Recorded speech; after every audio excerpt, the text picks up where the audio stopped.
2025년이 지나가면서 당신이 세웠던 다짐들은 어디로 갔을까요? 다이어트는 2월에 포기했고, 영어 공부는 3월에 멈췄으며, 매일 읽겠다던 책은 서랍 속에 그대로 있습니다. 올해도 똑같이 실패할 거라는 두려움, 매년 반복되는 이 패턴을 끊지 못한다면 2026년도 결국 같은 결말을 맞이하게 될 겁니다. 오늘은 이 악순환을 완전히 끊어낼 이야기를 해보려고 합니다. 수천 년 전 철학자들이 발견한 진실, 그것도 단순한 격언이 아니라 실제로 당신의 삶을 바꿀 수 있는 강력한 무기 5가지를 준비했거든요. 매년 같은 실패를 반복하는 진짜 이유는 의지력 부족이 아닙니다. 방향이 잘못됐기 때문이죠. 로마 시대 철학자 세네카는 이렇게 말했습니다. 방향을 모르는 배에게는 어떤 바람도 순풍이 될 수 없다. 지금부터 당신의 2026년에 명확한 방향을 세워드리겠습니다. 우리가 다짐을 세울 때 가장 흔하게 저지르는 실수가 있습니다. 바로 결과에만 집중한다는 거예요. 10kg 감량, 연봉 5천만 원, 책 50권 읽기, 이런 목표들 말이죠. 그런데 고대 그리스 철학자 아리스토텔레스는 이미 2300년 전에 이 문제의 해답을 찾아냈습니다. 그는 우리는 반복적으로 하는 행동의 결과물이다. 그러므로 탁월함은 한 번의 행동이 아니라 습관에서 나온다고 했거든요. 무슨 뜻일까요? 당신이 10kg을 빼겠다는 목표만 세운다면 체육관에 가지 않는 날마다 죄책감에 시달리게 됩니다. 하지만 나는 매일 저녁 30분 걷는 사람이다라는 정체성을 만들면 어떨까요? 이건 목표가 아니라 내가 누구인지에 대한 선언이 됩니다. 아리스토텔레스가 강조한 건 바로 이겁니다. 크고 화려한 결과가 아니라 작고 반복 가능한 행동 패턴을 만들라는 거죠. 매일 아침 일어나서 물 한 잔 마시기, 하루 한 페이지 책 읽기, 자기 전 5분 명상하기 같은 작은 습관들이 쌓이고 쌓여서 결국 당신이라는 사람을 만들어냅니다. 거창한 목표는 우리를 압도하고 지치게 만들지만 작은 습관은 부담 없이 지속할 수 있거든요. 2026년에는 무엇을 이루겠다가 아니라 어떤 사람이 되겠다로 접근 방식을 바꿔보세요. 책을 많이 읽는 사람, 건강을 챙기는 사람, 배움을 즐기는 사람이라는 정체성을 먼저 세우는 겁니다. 여기서 중요한 질문 하나 던져볼게요. 당신은 진짜 당신이 원하는 걸 추구하고 있나요? 아니면 남들이 좋다고 하는 걸 쫓고 있나요? SNS를 스크롤하다 보면 모든 사람이 나보다 성공한 것처럼 보입니다. 화려한 여행 사진, 승진 소식, 완벽한 가족 사진들이 끊임없이 올라오죠. 그러다 보면 자연스럽게 비교하게 되고 내 삶은 뭔가 부족하다는 느낌에 사로잡히게 됩니다. 소크라테스가 남긴 가장 유명한 말, 너 자신을 알라는 단순해 보이지만 지금 시대의 가장 절실한 지혜입니다. 우리는 타인의 삶에 대해서는 너무나 많이 알고 있으면서 정작 나 자신에 대해서는 무지합니다. 내가 진짜 좋아하는 게 뭔지, 어떤 가치를 중요하게 여기는지, 무엇을 할 때 진짜 행복한지 모르는 거죠. 남들이 부러워하는 직업을 갖고도 불행한 사람들이 많은 이유가 바로 여기에 있습니다. 외부의 기준으로 성공을 정의했기 때문이에요. 소크라테스는 사람들에게 끊임없이 질문을 던졌습니다. 당신은 왜 그것이 좋다고 생각하는가? 정말 그것이 당신 영혼이 원하는 것인가? 이런 질문들 말이죠. 2026년에는 외부의 소음을 차단하는 시간을 반드시 가져야 합니다. 일주일에 딱 1시간만이라도 스마트폰을 완전히 끄고 나 자신과 대화하는 시간을 만드세요. 조용한 카페나 공원 벤치에 앉아서 스스로에게 물어보는 겁니다. 내가 지금 하는 일이 정말 내가 원하는 건가? 이 목표는 누구를 위한 건가? 나는 무엇을 할 때 가장 살아있다고 느끼는가? 이런 질문들에 솔직하게 답하다 보면 당신만의 진짜 방향이 보이기 시작할 겁니다. 타인의 시선에서 자유로워질 때 비로소 진정한 성공의 의미를 발견할 수 있거든요. 이제 가장 중요한 이야기를 해볼까 합니다. 2026년을 살다 보면 분명히 예상치 못한 일들이 벌어질 겁니다. 갑작스러운 실직, 건강 문제, 관계의 파탄, 사업 실패 같은 것들 말이죠. 이럴 때 대부분의 사람들은 왜 하필 나에게 이런 일이? 라며 무너집니다. 하지만 독일 철학자 프리드리히 니체는 완전히 다른 관점을 제시했습니다. 그의 유명한 개념 아모르 파티, 즉 운명에는 단순히 일어난 일을 받아들이라는 게 아닙니다. 내 삶에 일어나는 모든 일, 심지어 끔찍하고 고통스러운 일까지도 적극적으로 사랑하라는 뜻이죠. 니체 자신도 평생 극심한 두통과 질병에 시달렸던 사람입니다. 그럼에도 그는 이렇게 말했어요. 나를 죽이지 못하는 것은 나를 더 강하게 만든다. 고난을 피하려고 하거나 불평하는 대신 그것을 나를 단련시키는 재료로 적극 활용하라는 겁니다. 체육관에서 무거운 역기를 들어야 근육이 생기듯이 삶의 무게를 견뎌내야 정신적으로 강해질 수 있거든요. 2026년에 시련이 찾아왔을 때 이렇게 말해보세요. 좋아, 이것도 내 삶의 일부다. 나는 이걸 딛고 더 높이 올라갈 거야. 피해자 의식을 버리고 주인공 의식을 가지는 겁니다. 운명을 사랑한다는 건 체념이 아니라 능동적인 태도입니다.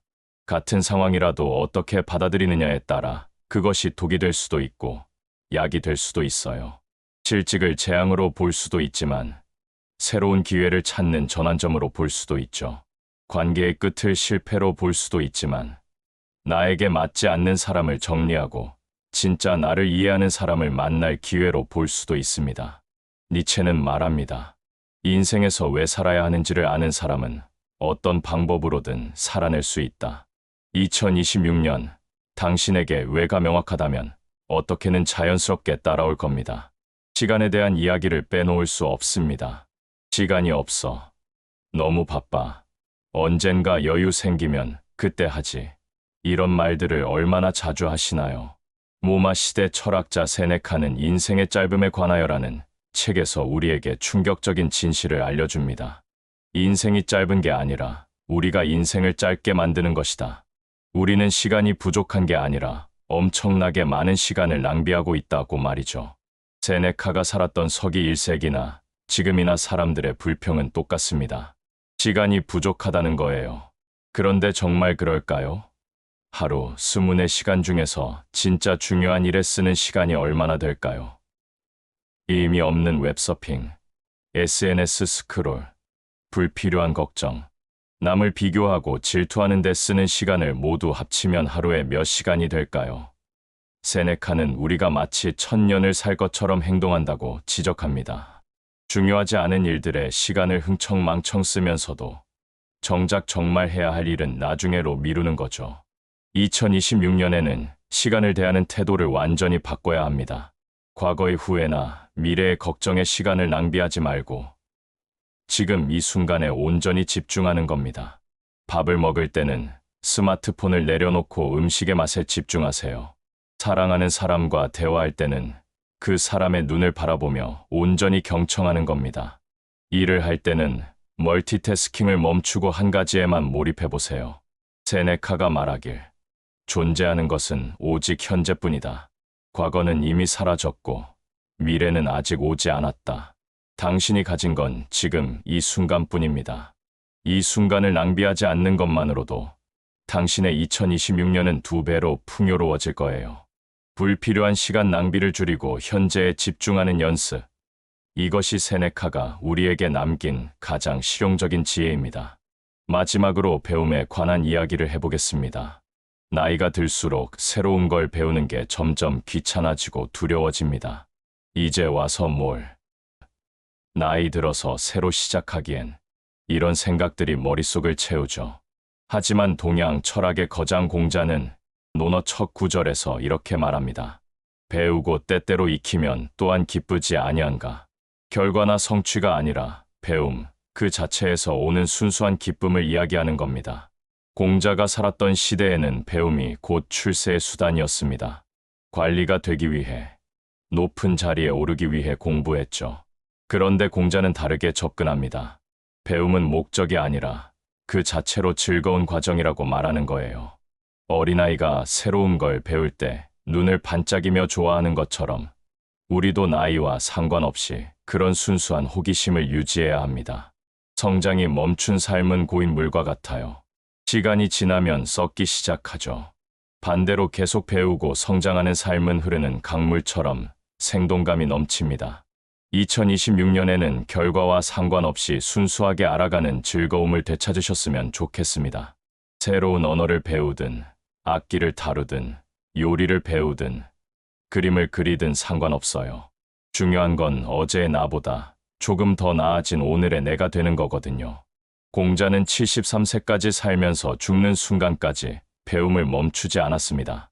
그는 나는 15세에 학문의 뜻을 두었고, 30세에 자립했으며, 40세에 미혹되지 않았고, 50세에 천명을 알았으며, 60세에 귀가 순해졌고, 70세에는 하고 싶은 대로 해도 법도를 넘지 않았다고 자신의 성장 과정을 기록했어요. 이 말은 인생의 모든 단계에서 계속 성장했다는 뜻입니다. 배움에는 나이 제한이 없습니다. 당신이 몇 살이든 어떤 상황에 있든 배우고자 하는 마음만 있다면 성장할 수 있어요. 2026년 자신을 영원한 학생으로 정의해보세요. 매달 새로운 분야의 책 한 권을 읽거나 온라인 강의 하나를 듣거나 평소 궁금했던 분야를 탐구하는 시간을 가져보는 겁니다. 이런 작은 노력들이 쌓여서 당신의 삶을 신선하게 유지해 줄 거예요.